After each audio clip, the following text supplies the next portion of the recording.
कल्याण कर्नाटक निर्माण सेना ने अपना 11वां वर्ष पूरा कर लिया और 20 सितंबर को दोपहर 1 बजे शहर के चन्नाबसवा पट्टदेवरू रंग मंदिर में स्थापना दिवस और कल्याण कर्नाटक उत्सव का एक भव्य सम्मेलन आयोजित किया जाएगा। कल्याण कर्नाटक निर्माण सेना के संस्थापक अध्यक्ष स्वामीदास कैंपनोर ने यह जानकारी दी। उन्होंने आज शहर में एक संवाददाता सम्मेलन में यह बात कही। कार्यक्रम का उद्घाटन जिला प्रभारी मंत्री ईश्वर खंड्रे करेंगे और मुख्य अतिथि नगर प्रशासन एवं हज मंत्री रहीम खान व अन्य होंगे। कार्यक्रम में 11 विभिन्न क्षेत्रों में उपलब्धियां हासिल करने वाले विशिष्ट व्यक्तियों को सम्मानित किया जाएगा। मंचीय कार्यक्रम से पहले शिवाजी सर्कल से चन्नाबसवा पट्टदेवरू रंग मंदिर तक सरदार वल्लभ भाई पटेल के चित्र की एक भव्य शोभा यात्रा निकाली जाएगी। संवाददाता सम्मेलन में जेम्स इस्लामपुर, सिराज पटेल, विल्सन, श्रीनाथ, सूर्यकांत आदि उपस्थित थे। केपी न्यूज के कैमरामैन पपुराज का कवरेज। देश विदेश और स्थानीय समाचारों के लिए चैनल को लाइक, शेयर और सब्सक्राइब करना ना भूलें।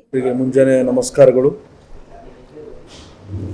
ಈ ಒಂದು ಪತ್ರಿಕಾಗೋಷ್ಠಿಯ ಮುಖ್ಯ ಉದ್ದೇಶ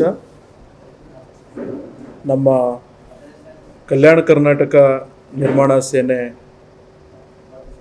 ಒಂದು ವಾರ್ಷಿಕೋತ್ಸವ ಕಾರ್ಯಕ್ರಮ ಪ್ರತಿ ವರ್ಷದಂತೆ ಇದು 11ನೇ ವರ್ಷದ ವಾರ್ಷಿಕೋತ್ಸವ ಇರುವ ಕಾರಣಕ್ಕಾಗಿ ಒಂದು ಅದ್ದೂರಿಯಾಗಿ ಮಾಡಬೇಕು, ಸಂಘಟನೆ ಬಲಪಡಿಸಬೇಕೆಂಬ ಮೂಲ ಉದ್ದೇಶ ಇಟ್ಕೊಂಡು ನಾವು ಕಲ್ಯಾಣ ಕರ್ನಾಟಕ ನಿರ್ಮಾಣ ಸೇನೆಯ 11ನೇ ವರ್ಷದ ಸಂಸ್ಥಾಪನಾ ದಿನಾಚರಣೆ ಮತ್ತು ಕಲ್ಯಾಣ ಕರ್ನಾಟಕ ಉತ್ಸವ ಕಾರ್ಯಕ್ರಮ ನಿಮಿತ್ತವಾಗಿ 11 ವಿವಿಧ ಕ್ಷೇತ್ರಗಳಲ್ಲಿ ಸಾಧನೆಗೈದವರಿಗೆ ನಮ್ಮ ಸೇನೆ ವತಿಯಿಂದ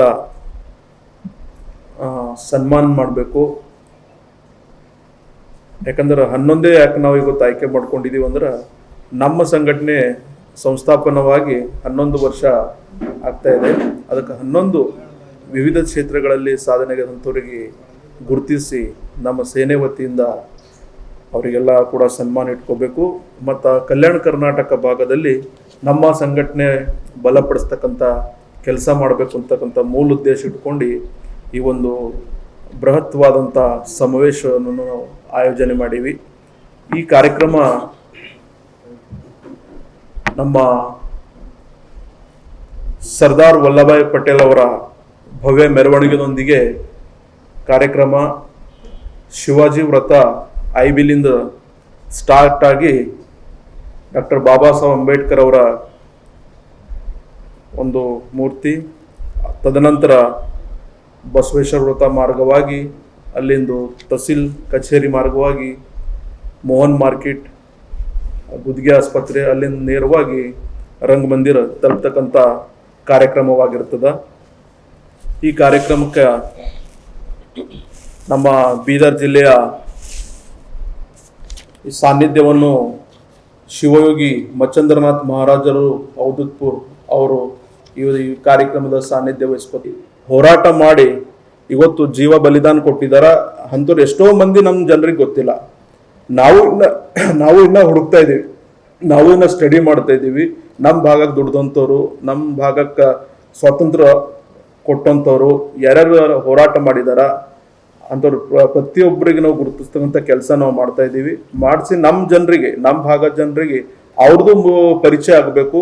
ನಮ್ಮ ಬರ್ತಕ್ಕಂಥ ಪೀಳಿ, ನಮ್ಮ ಭಾಗದ ಪೀಳಿಗಳಿಗೆ ಅವ್ರಿಗೆಲ್ಲರಿಗೂ ಕೂಡ ಅರ್ಥ ಆಗಬೇಕು ನಮ್ಮ ಕಲ್ಯಾಣ ಕರ್ನಾಟಕ ಇದಕ್ಕೂ ಏನೆಲ್ಲ ನಿಜಾಮನ ಆಡಳಿತದಾಗ ಏನೆಲ್ಲ ಶೋಷಣೆ ಆಗ್ಯದ ಅಂತ ಆ ಟೈಮಿನಾಗ ಯಾರ್ಯಾರ ಹೋರಾಟಗಳನ್ನು ಮಾಡಿದಾರ ಅಂಥವ್ರಿಗೆಲ್ಲ ಪರಿಚಯ ಮಾಡ್ತಕ್ಕಂಥ ನಮ್ಮ ಸಂಘಟನೆ ಕೆಲಸ ಮಾಡ್ತಾ ಇದೆ। ಆ ಒಂದು ವಿಚಾರ ಕೂಡ ನಾವು ಅವತ್ತು 17ನೇ ತಾರೀಕು ಆದ ನಂತರ 20ನೇ ತಾರೀಕು ನಾವು ರಂಗಮಂದಿರಲ್ಲಿ ಕಾರ್ಯಕ್ರಮ ಆಯೋಜನೆ ಮಾಡ್ತಿದ್ವಿ। ಅವತ್ತು ಸವಿಸ್ತಾರವಾಗಿ ನಮ್ಮ ಸಂಘಟನೆ ಎಲ್ಲ ರೀತಿಯಿಂದ ವಿಷಯಗಳನ್ನು ಪ್ರಸ್ತಾಪ ಮಾಡ್ತಾ ಇದ್ದಾರೆ ಮತ್ತು ವಿಶೇಷವಾಗಿ ಅವತ್ತಿನ ದಿವಸದಲ್ಲಿ ರಂಗಮಂದಿರಲ್ಲಿ ನಡೀತಕ್ಕಂಥ ಕಾರ್ಯಕ್ರಮದಲ್ಲಿ ನಾವು ಎಲ್ಲ ಬೀದರ್, ಕಲ್ಯಾಣ ಕರ್ನಾಟಕ ಗಡಿ ಬೀದರ್ ಜಿಲ್ಲೆ ಹಾಗೂ ನಮ್ಮ ಸಂಪೂರ್ಣ ಭಾಗದಲ್ಲಿರ್ತಕ್ಕಂಥ ನ್ಯೂನತೆಗಳ ಬಗ್ಗೆ ನಾವು ಕೂಡ ಪ್ರಸ್ತಾವವಾಗಿ ನಮ್ದು ಎಲ್ಲ ಬಂದಂಥ ಗಣ್ಯರಿಗೆ ನಮ್ಮ ಸಂಘಟನೆ ವತಿಯಿಂದ ಬಹಳಷ್ಟು ಒಂದು ದೊಡ್ಡ ಪ್ರಮಾಣದಲ್ಲಿ ಅವರಿಗೆ ಮನವಿ ಪತ್ರವನ್ನು ಕೊಡ್ತಾ ಇದ್ದೀವಿ ಭಾಗದ ಕುಂದುಕೊರತೆಗಳ ಬಗ್ಗೆದಾಗ। ಅದನ್ನು ಕೂಡ ನಾವು ಅದು ಸ್ಪೆಷಲ್ ಆಗಿ ಒಳ್ಳೆ ಮಾಡಬೇಕಾಗಿತ್ತು, ಬಟ್ ಪತ್ರಿಕಾ ಮಾಧ್ಯಮದಲ್ಲೂ ಕೂಡ ನಾವು ತಿಳಿಸ್ತಾ ಇದ್ದೀವಿ। ಯಾಕಂದ್ರೆ ಇಲ್ಲಿ ಅನೇಕ ಜ್ವಲಂತ ಸಮಸ್ಯೆಗಳು ಕೂಡ ಇದೆ, ಆ ಸಮಸ್ಯೆಗಳು ಆಲಿಸ್ಬೇಕಂತ ನಮ್ಮ ಕಾರ್ಯಕ್ರಮ ಬಂದಾಗ ನಾವು ಕೂಡ ನಮ್ಮ ಸಂಘಟನೆ ವತಿಯಿಂದ ಮನವಿ ಪತ್ರವನ್ನು ಕೊಡ್ತಾ ಇದ್ದೀವಿ। ಇದೇ ವಿಶೇಷವಾಗಿ ಇವತ್ತು ಬಂದಂಥ ಎಲ್ಲ ನಮ್ಮ ಪತ್ರಿಕಾ ಮಾಧ್ಯಮದವರಿಗೆ ಮತ್ತೊಂದು ಸರ್ತಿ ನಾವು ಧನ್ಯವಾದ ಹೇಳ್ತೀವಿ. ತಮ್ಮ ಮಾಧ್ಯಮದ ಮೂಲಕ ಹೆಚ್ಚಿನದು ಪ್ರಸಾರವಾಗಲಿ ಅಂತಕ್ಕಂಥ ಮನವಿಯನ್ನು ತಮ್ಮನ್ನು ಹೇಳಿ ಈ ಒಂದು ನನ್ನ ಮಾತಿಗೆ ವಿರಾಮ ಕೊಡ್ತೀನಿ. ಧನ್ಯವಾದ. ಅತಿಥಿಗಳಾಗಿ ಈ ಕಾರ್ಯಕ್ರಮ ಬಹಳಷ್ಟು ಅರ್ಥಪೂರ್ಣವಾಗಿ ಮತ್ತು ಅದ್ದೂರಿಯಾಗಿ ಭವ್ಯ ಮೆರವಣಿಗೆ ಮೂಲಕ ಈ ಒಂದು ಕಾರ್ಯಕ್ರಮ ಆಯೋಜನೆ ಮಾಡ್ತಾ ಇದ್ದೀವಿ. ಅದಕ್ಕೆ ನಮ್ಮ ಭಾಗದಲ್ಲಿ ಇರ್ತಕ್ಕಂಥ ಎಲ್ಲ ಬುದ್ಧಿಜೀವಿಗಳು, ಸಂಘಟನೆಯ ಮುಖಂಡರುಗಳು ಎಲ್ಲರಿಗೂ ಕೂಡ ನಾವು ಆಹ್ವಾನ ಮಾಡ್ತಾ ಇದ್ದೀವಿ. ಈ ಒಂದು 17ನೇ ತಾರೀಕು ನಮ್ಮ ಭಾಗ ವಿಶೇಷವಾಗಿ 17ನೇ ತಾರೀಕು ನಮ್ಮ ಕಲ್ಯಾಣ ಕರ್ನಾಟಕ ಭಾಗದಲ್ಲಿ ಎಲ್ಲ ಕಡೆ ಕಲ್ಯಾಣ ಕರ್ನಾಟಕ ಉತ್ಸವ ಆಗ್ತದೆ. ಅದಕ್ಕೆ ನಾವು ಪ್ರತಿ ವರ್ಷದಂತೆ 20ನೇ ತಾರೀಕು ನಾವು ನಿಗದಿಪಡಿಸಿದ್ವಿ.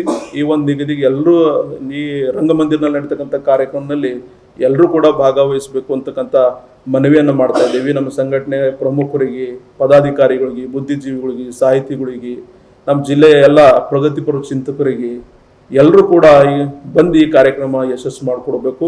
ಮತ್ತು ವಿಶೇಷವಾಗಿ ಈ ಕಾರ್ಯಕ್ರಮದಲ್ಲಿ ನಮ್ಮ ಸ್ವಾಮಿ ರಮಾನಂದ ತೀರ್ಥವ್ರದ್ದು ನಮ್ಮ ಕಲ್ಯಾಣ ಕರ್ನಾಟಕ ಹೋರಾಟಕ್ಕೆ ದುಡ್ದಂಥವ್ರು, ಸ್ವಾತಂತ್ರ್ಯ ಹೋರಾಟಗಾರರಂಥ ಸ್ವಾಮಿ ರಮಾನಂದ ತೀರ್ಥವರು, ಅದೇ ರೀತಿಯಿಂದ ಮಲ್ಲೂರು ಮಲ್ಲಪ್ಪ ಅವರು, ಅದೇ ರೀತಿಯಿಂದ ನಮ್ಮ ವೈಜನಾಥ್ ಪಾಟೀಲ್ ಅವರು, ಚಂದ್ರಶೇಖರ್ ಪಾಟೀಲ್ ಅವರು, ಇಂಥ ಅನೇಕ ಜನರು ನಮ್ಮ ಭಾಗದ ಸ್ವಾತಂತ್ರ್ಯಕ್ಕಾಗಿ ಹೋರಾಟ ಮಾಡ್ತಕ್ಕಂಥ ಮಹನೀಯರೇನಿದ್ದಾರೆ ಅವ್ರದ್ದೆಲ್ಲರದು ಭಾವಚಿತ್ರ ಮಾಡ್ಕೊಂಡು ಭವ್ಯವಾದಂಥ ಮೆರವಣಿಗೆ ಮೂಲಕ ನಮ್ಮ ಈ ಭಾಗದ ಎಲ್ಲ ವಿದ್ಯಾರ್ಥಿಗಳಿಗೆ ಮತ್ತು ನಮ್ಮ ಎಲ್ಲ ಅನುಯಾಯಿಗಳಿಗೆ ಮತ್ತು ಅದೇ ರೀತಿಯಿಂದ ನಮ್ಮ ಸಂಘಟನೆ ಎಲ್ಲ ಪ್ರಮುಖ ಜವಾಬ್ದಾರಿ ವಹಿಸಿಕೊಂಡಂಥ ಅಧ್ಯಕ್ಷರಿಗೂ ಎಲ್ಲರಿಗೂ ಕೂಡ ಈ ಒಂದು ಭಾಗಕ್ಕೆ ಯಾರ್ಯಾರು ದುಡಿದಿದ್ದಾರೆ ಅಂಥವ್ರದ್ದು ಪರಿಚಯ ಮಾಡಿಸ್ತಕ್ಕಂಥ ಕೆಲಸವನ್ನು ನಮ್ಮ ಕಲ್ಯಾಣ ಕರ್ನಾಟಕ ನಿರ್ಮಾಣ ಸೇನೆ ಮಾಡ್ತಾ ಇದೆ.